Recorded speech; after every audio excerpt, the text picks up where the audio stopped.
In Georgia, we can produce forages 10 months out of the year, and that's a good thing.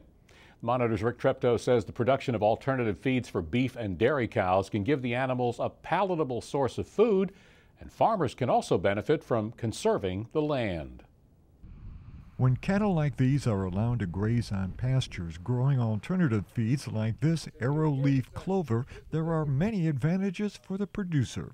This was on the farm of Larry Ely of Greene County, Georgia, a former dairyman. What he did to conserve the soil was one reason this field day was held at his farm. It surprised forage experts. There's even a little bit of crimson clover down in here as well. There's a really good mixture in this particular field. We took some yield estimates from it earlier, and we're looking at about 2 to 2.5 tons of dry matter to the acre, which with the spring that we've had, it has dry as it's been the last few weeks, this is really a remarkable amount of forage. It will produce in excess of 100 units of nitrogen in a crop like this in the fields that we're seeing here, probably closer even to 150 units of nitrogen for the crops that come later. It's also a great reseeder.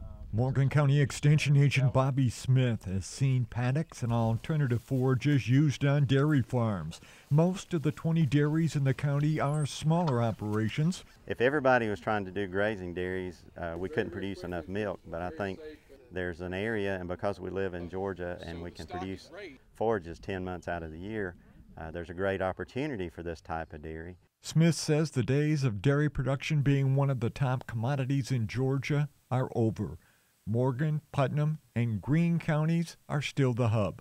About 6,000 cows, and it's probably third in our county as far as production. Of course, poultry's #1, and then we have beef cattle right in there with the dairy because we have about 18,000 beef cows in Morgan County too. So though we're still pretty much traditional agriculture in my county. Only 10% of the dairies in the U.S. produce 80% of the milk. Rain is critical for the arrowleaf clovers and other legumes.